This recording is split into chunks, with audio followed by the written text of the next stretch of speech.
ప్రత్యేకించి నిన్నటి దినం మేదరమెట్టలో జరిగినటువంటి సిద్ధం సభకు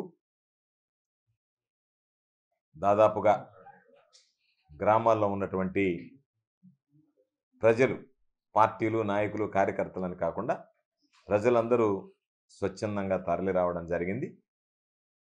నిన్న బాపట్ల, పల్నాడు, గుంటూరు, నెల్లూరు, తిరుపతి జిల్లాలకు సంబంధించి నూతనంగా ఏర్పడినటువంటి జిల్లాలకు సంబంధించి జరిగినటువంటి సిద్ధం మహాసభకి లక్షలాది మంది పాల్గొని జయప్రదం చేయడం జరిగింది. నెల్లూరు జిల్లాకు సంబంధించి పెద్ద సంఖ్యలో పాల్గొన్నటువంటి ప్రతి ఒక్కరికి ముందుగా నా హృదయపూర్వకమైనటువంటి కృతజ్ఞతలు తెలియజేస్తున్నాను. అయితే దాదాపుగా 2006 నుంచి ప్రత్యక్ష రాజకీయాల్లో ఉన్నాం.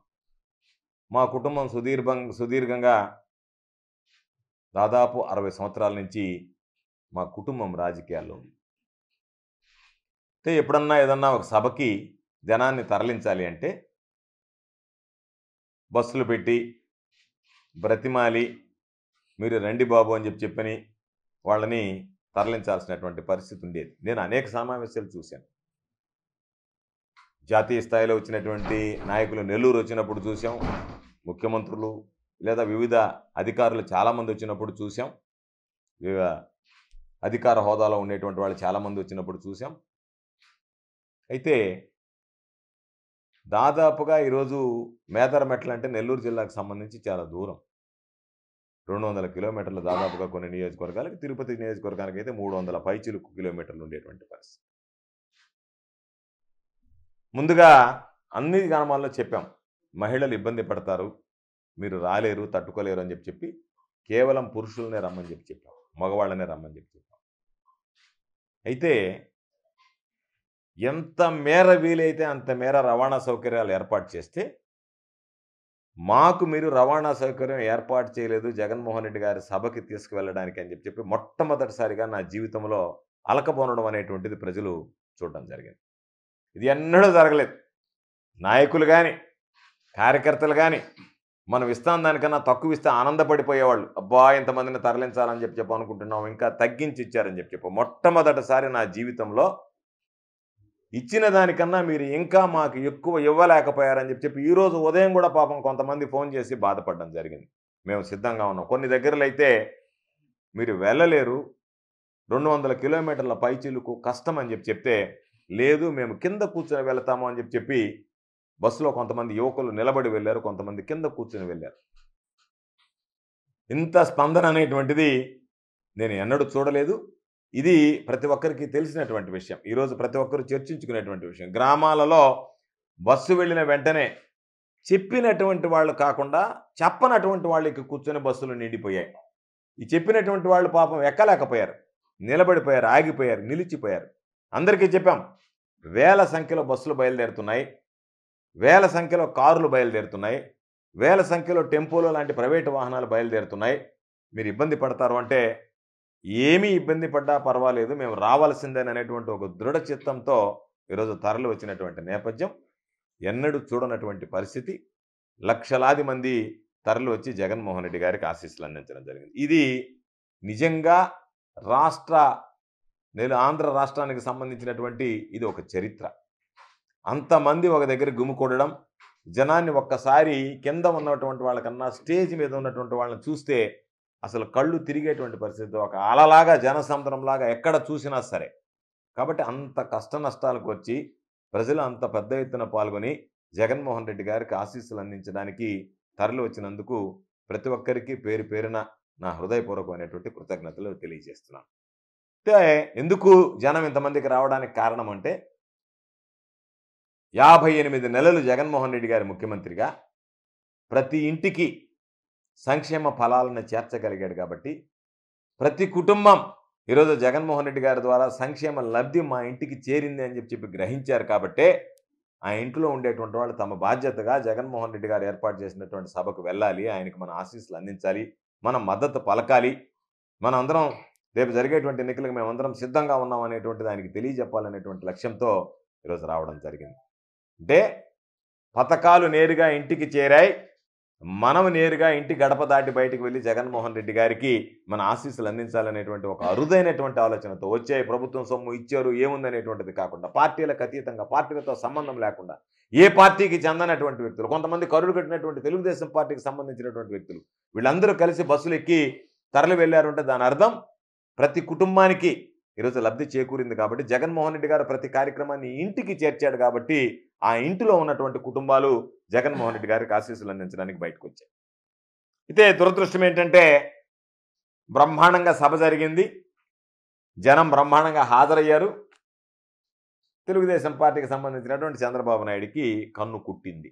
ఇది చంద్రబాబు నాయుడికి ఎప్పుడు పాపం గ్యాస్ట్రిక్ ట్రబుల్ ఉంది. ఏది జగన్మోహన్ రెడ్డి గారి సభ జరిగినా వెంటనే కడుపు మంట ప్రారంభమవుతుంది. దాన్ని ఆ మంటకు ఉపశమనం ఏంటంటే తనకున్నటువంటి అనుకూల మీడియా, దాంతోపాటు వాట్సప్, సోషల్ మీడియాలు, దాంతోపాటు ఇంకా రకరకాలైనటువంటి యూట్యూబ్ ఛానల్స్, వాటిని వీటిని పెట్టి రకరకాలుగా తిప్పి సాయంత్రానికి ఆ మందు ఏంటంటే సరిగ్గా జరగలేదనేటువంటిది రాయించి చూపించి పోస్టింగ్లు చేయించి సంతృప్తి పడి కొనుక్కొని నిద్రపోయేటువంటిది అలవాటు. ఈరోజు నేను అడుగుతున్నా చంద్రబాబు నాయుడిని కానీ, రాతలు రాసినటువంటి వాళ్ళు కానీ, కూతలు కూసినటువంటి వాళ్ళని కానీ, 2,70,000 కోట్ల రూపాయలు ప్రజలకు అందించినటువంటిది గ్రాఫిక్సా? అంటే అమ్మఒడి పథకం ఇంటికి చేర్పించింది గ్రాఫిక్సా? రైతు భరోసా ప్రతి రైతుకు అందించింది గ్రాఫిక్సా? వైఎస్ఆర్ ఆసరా, వైఎస్ఆర్ చేయుత మహిళలకు అందించింది గ్రాఫిక్సా? రజకులు, న్యాయబ్రాహ్మణులు, టైలర్లకు 10,000 రూపాయలు అందించింది గ్రాఫిక్సా? జగనన్న విద్యా దీవెన, వసతి దీవెన విద్యార్థులకు అందించింది గ్రాఫిక్సా? ఇళ్ళు లేనటువంటి నిరుపేదలకు ఇళ్ల స్థలాలు ఇచ్చినటువంటిది గ్రాఫిక్సా? ఇళ్ల స్థలాలు ఇచ్చినటువంటి వాళ్ళకి ఇళ్ళు కట్టించి ఇవ్వడం కూడా గ్రాఫిక్సా? కాబట్టి మీరు ఏదో ఒక విధంగా మీకున్నటువంటి ఆక్రోశం జగన్మోహన్ రెడ్డి గారికి విపరీతంగా జనం వచ్చారనేటువంటి బాధ, దుగ్ధ, ఆందోళన, ఆవేదన, ఆవేశం, ఆక్రందన ఇవన్నీ కలిసి రకరకాలైనటువంటి విమర్శలకి మీరు పూనుకోవడం జరిగింది. అసలు ఈ రాష్ట్రంలో గ్రాఫిక్స్ అనేటువంటి దానికి పేటెంట్ ఎవరికి ఉంది? ఎవరు దాన్ని ప్రమోట్ చేసింది? చంద్రబాబు. చంద్రబాబు ఏ స్థాయిలో దాన్ని ప్రమోట్ చేశాడు?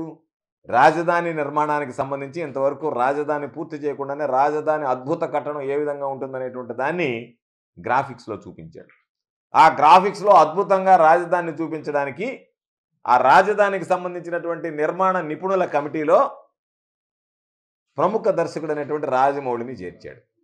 రాజమౌళిని ఎందుకు చేర్చాడు?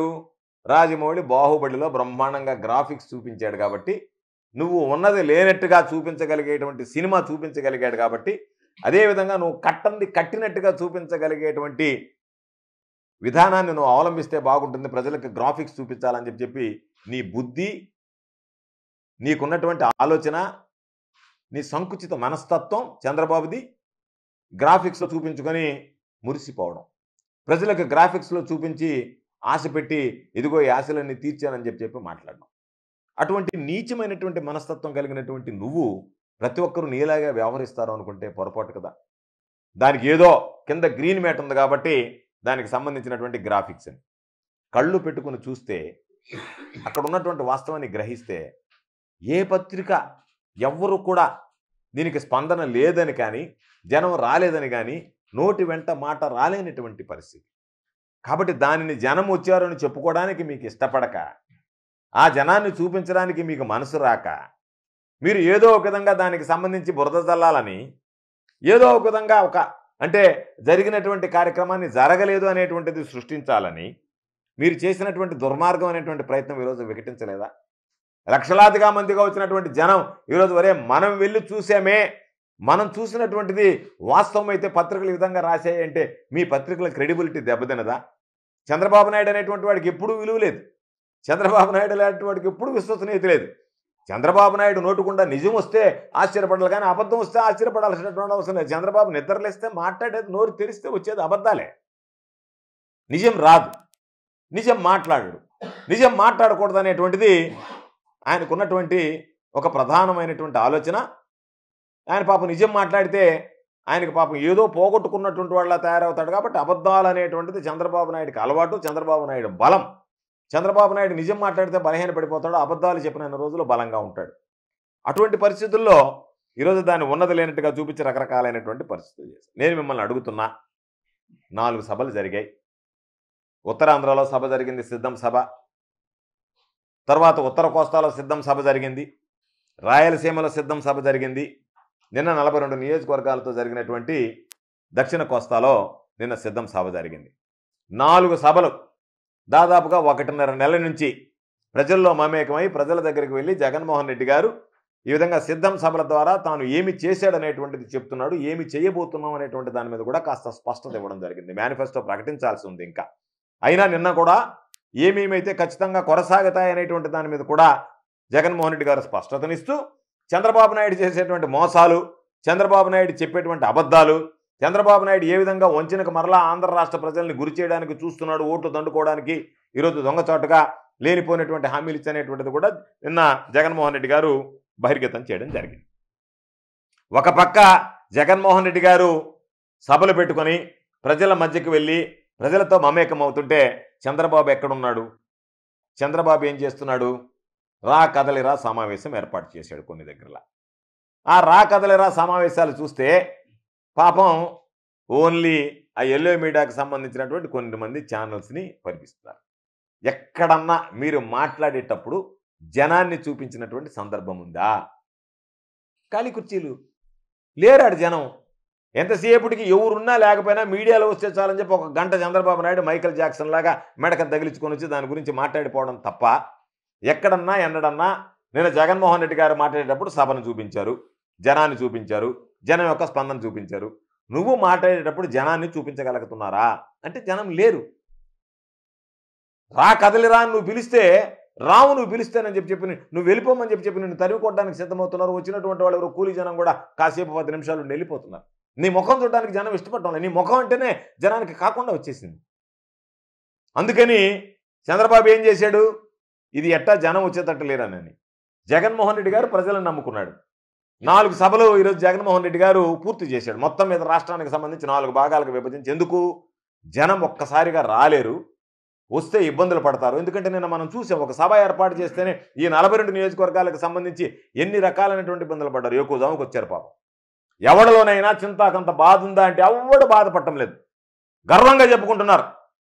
అసలు రాలేకపోయాము, ఆ జనాలు, ఆ రద్దీ, ఎక్కువ జాముకి చేరామని చెప్పి గర్వంగా చెప్పుకుంటున్నారు. అంటే మేము బాధలు పడొచ్చామా అనేటువంటి మాట మాట్లాడటం, మేము వెళ్ళాం, మాకు ఆ తృప్తి ఉందనేటువంటి విధంగా మాట్లాడుతున్నారు.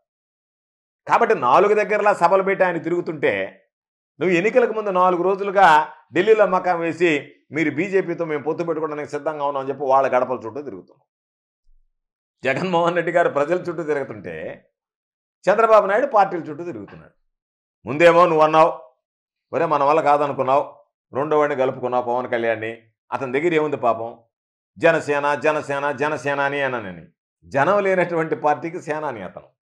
జనం జగన్మోహన్ రెడ్డి గారితో ఉంటే పార్టీకి మాత్రం జనసేనకి సేనాని తప్ప జనానికి సేనాని కాదు. అటువంటి వాడిని తెచ్చుకున్నావు. తర్వాత ఇద్దరికి అర్థమైపోయింది, అయ్యా మన ఇద్దరి వల్ల కాదు, మనం పోయి మోకరెళ్దామని చెప్పి నేరుగా పోయి బీజేపీతో మోకరెళ్ళారు. 3 అయ్యారు. 2014లో ఉన్నటువంటి వాళ్ళే కదా, కొత్త సంబంధం కొత్త కలయికేం కాదు కదా. మీరు 2014లో 3 కలిశారు. 2019 అంటే 5 సంవత్సరాలు వచ్చేటప్పటికి చంద్రబాబు నాయుడు నోటుకుండా అది ఇంగ్లీష్ కాదు ఢిల్లీలో చెప్పినటువంటి దాంట్లో ఒకసారి చూశా పాపం ఆ మీడియాలో. ఆ మీడియా వాడికి అనుమానం వచ్చింది. ప్రశ్న అడిగితే నువ్వు నన్ను అడుగుతున్నావా మోడీని అడుగుతున్నావు అని అడిగాడు అతను. హూ ఆర్ యూ అన్నాడు చంద్రబాబు ఒకటే మాట. You are talking about Modi అంటే ఎస్ అన్నాడు.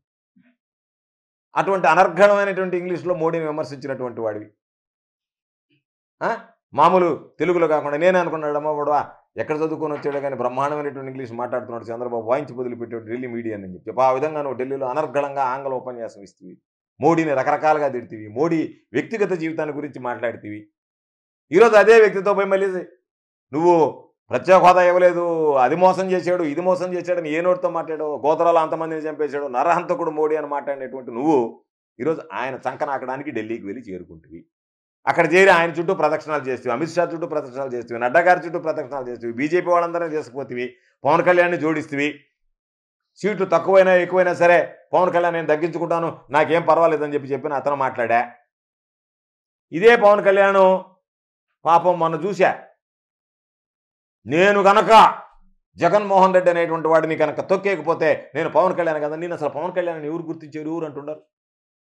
నువ్వు ఇంతకుముందు చెప్పావు కదా, లోకేష్ మా అమ్మని గురించి మాట్లాడాడు, నేను 2014లో మద్దతు ఇస్తే నా కోపం రాదా రాదా రాదా నా మైకును పట్టుకు ఓయమ్మాయికి సెగం పట్టిందాం అనుకున్నాను నేను. ఎట్టపోయింది ఆ సెగం? ఏమైపోయింది ఆ సెగం? ఎందుకని నువ్వు ఆ రోజు మాట్లాడేటువంటి వాడు మరలా 5 సంవత్సరాలు తిరిగేటప్పటికి మళ్ళా పోయి వాళ్ళతో చేరావు?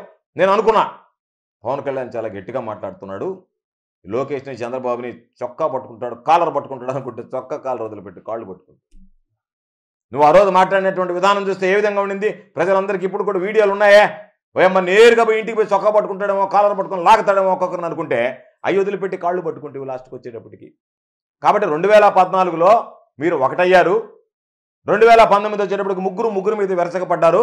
మరలా 2024 వచ్చేటప్పటికి సిద్ధాంతాలు లేదు, ఏమి లేదు, గెలుపుకి ఏదో ఒక విధంగా మనం బలహీనంగా ఉన్నాం కాబట్టి జగన్మోహన్ రెడ్డి గారిని ఓడించాలంటే ఇవన్నీ మర్చిపోయి మనం అందరం ఒకటయ్యి ఏదో ఒక విధంగా జగన్మోహన్ రెడ్డి గారిని ఓడించాలని చెప్పి సిద్ధాంతం లేదు, నీతి లేదు, నిజాయితీ లేదు, ఏమీ లేదు. అందరు కలిసి ఒకటే మరలా ఈరోజు మేము జగన్మోహన్ రెడ్డి గారి కూటమిగా ఏర్పడి జగన్మోహన్ రెడ్డి గారి మీదకి పోతాము అని చెప్పి మాట్లాడేటువంటి పరిస్థితి ఉంది. కాబట్టి నువ్వు జెండా సభ పెట్టావు, జెండా సభకి జనం రాలే, నువ్వు చంద్రబాబు నాయుడు జెండాలు మార్చుకుంటే జనం మారదు కదా. మీరిద్దరం జెండాలు మార్చుకున్నారు, ఆయన జెండా నీకు ఇచ్చాడు, నీ జెండా ఆయనకి ఇచ్చావు, బాగానే ఉంది. జెండాలు మార్చుకున్నంత మాత్రమే జనం మారిపోరు కదా. కాబట్టి జనం ఈరోజు వైఎస్ఆర్ కాంగ్రెస్ పార్టీ వైపు చూస్తున్నారు, జనసేన నాయకులు వైఎస్ఆర్ కాంగ్రెస్ పార్టీ వైపు చూస్తున్నారు, తెలుగుదేశం పార్టీ నాయకులు ఈరోజు వైఎస్ఆర్ కాంగ్రెస్ పార్టీ వైపు చూస్తున్నారు. జెండాలు మీరు మార్చుకుంటున్నారు, మీ పార్టీలో ఉండేటువంటి వాళ్ళు పార్టీ మారి వైఎస్ఆర్ కాంగ్రెస్ పార్టీలోకి వస్తున్నారు.